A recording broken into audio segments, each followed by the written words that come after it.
Bryce Young is going to have his pro day on Thursday. This is notable. He didn't throw at the combine. He also has grown a few inches in our studio here, so that's good to see for Bryce. Attaboy, Bryce! Hey! And then Friday, Will Levis, who's apparently shrunk. And by the way, our graphics team, Will. our director, our AD, incredible with these graphics. We're not calling them out. We're just having some fun. His pro day is on Friday, so a big week for the quarterbacks here, and we'll have all the coverage that you need. Let's get ESPN draft analyst Matt Miller in here. Matt, I want you to tell us what scouts are going to be looking closely at as each of these pro days happens. Let's start with C.J. Stroud on Wednesday. Yeah, Laura, we were in Indy when C.J. Stroud rocked the football world with that fantastic workout at Lucas Oil. So I don't know that he has much more to prove after that. But one thing that we didn't get to see in Indy that I would like to see in his very scripted pro day workout is what does he do on the move? What does he do on the run?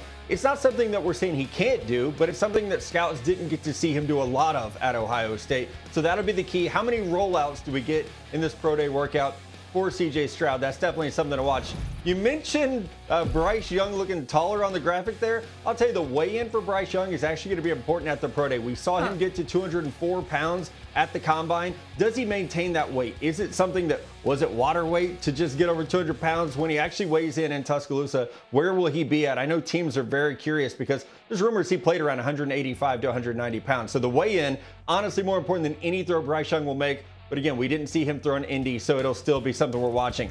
For Will Levis, I was actually very underwhelmed by the deep ball workout from Will Levis, who said at the combine he had a cannon, he couldn't wait to show it off. He drove the ball very well on short to intermediate routes, but the deep ball really got overshadowed by Anthony Richardson, C.J. Stroud, and even Stetson Bennett. So I think this is a good opportunity for Will Levis to remind people of that arm strength and what he can do when he's throwing to receivers that he's a little more comfortable with. It's going to be fascinating to see what he comes out with. I do think some of the talk around pro days has changed a little bit after what we saw happen with Zach Wilson. It's interesting that you see Matt even talking about the weight is the most important thing for Bryce Young. But let's talk about Will Levis specifically here, because there are some things that you'd like to see him work on. And what are those? Not a singular throw. It would be like the body of work of the pro day. One, the consistency of the accuracy throughout it. And then really have you worked on the progression? So this is the consistency of accuracy. Awkward misses that show up. It's a flat route and a stick route. You're working outside in. Once this happens at the line of scrimmage, those defenders get pinned. This is a layup. This is essentially a give me throw. Just toss it to the front pylon with where that defender is. Now look how bad this ball misses. That's by 4 or 5 yards. That's an awkward miss. Now look where his laces are. He so often in quick game doesn't actually get the laces, and I think that leads to some of those misses. And then don't get stuck, meaning show me that you're not just going to throw the football to the certain guy. Cover 2, corners have the flat area near the ball. Safeties have the deep half zone of the field. We have a wheel route and then an in route. Now that in route is a good option in cover 2 unless someone takes it away. That's when you can't get stuck. Now see this back angle, because you're going to get that corner to sit. He's going to have vision down the middle field. Linebacker and middle linebacker push that way. Look at the backside in route, which is also a great option versus cover 2 off of where the linebacker goes. Tries to squeeze it in the middle of a triangle, and it's almost intercepted.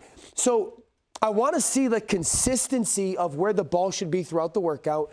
And then I would want to get some drills where he thinks one's going to be open, and you take it away, and then he's got to get to a 2 or 3 option to try and simulate some of those looks. There's a lot to like about Will Levis. I think you'll see some of that on display, the arm strength, athleticism, toughness. But my biggest concerns about him as a prospect, Dan, are the decision-making. You can kind of lump that in with processing. And then his feel for pressure, which is something that shows up, granted, with not the greatest pass protection at Kentucky, but still his pocket movement is not quite what you'd like it to be. And so my question for you is, as we look at this week, at the very idea of a pro day, is that something you can even evaluate at an event like this as a team? Can you learn anything about Will Levis's ability to process and manage pressure from, an event that's like this? 1, you're spot on with those things. 2, it's hard. Just want to be honest in the situation. It's really hard to try and simulate those things and go, oh, well, what we saw on tape no longer matters because you seem to have fixed it.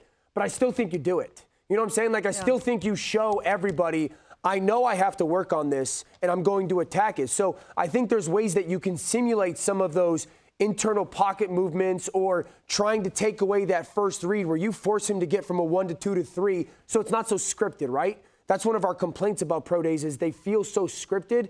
Get him to show that the reactionary elements of his game are growing and that he realizes that they're flaws that he has to make a strength. Yeah, I spoke to Mark Stoops, his college head coach, ahead of the combine, and he pointed out that they really wish they had done more for Will Levis. He said he regretted not being able to make that final year better for him. That's how they feel about him. But Matt, what's at stake for Levis off the field this week as teams watch this workout? Yeah, I mean, the workout's important, but I think the interviews are most important. He's going to go to dinner with an NFL team the night before his pro day workout. He'll likely meet up with teams after his workout as well. I mean, I was at Zach Wilson's BYU pro day a few years ago where the Jets had their entire contingent there. We knew that day the Jets were taking Zach Wilson just based on the kind of the attitude and the atmosphere there and how much time they spent with him. So I think for Levis, he really has to, I think, coming off a combine that was average. It was so-so. Is all the feedback I've got from teams is he's got to really impress teams this week on who he is coming to the building and the work he can do to get back to that 2020 tape. Thank you for watching ESPN on YouTube. For live streaming sports and premium content, subscribe to ESPN+.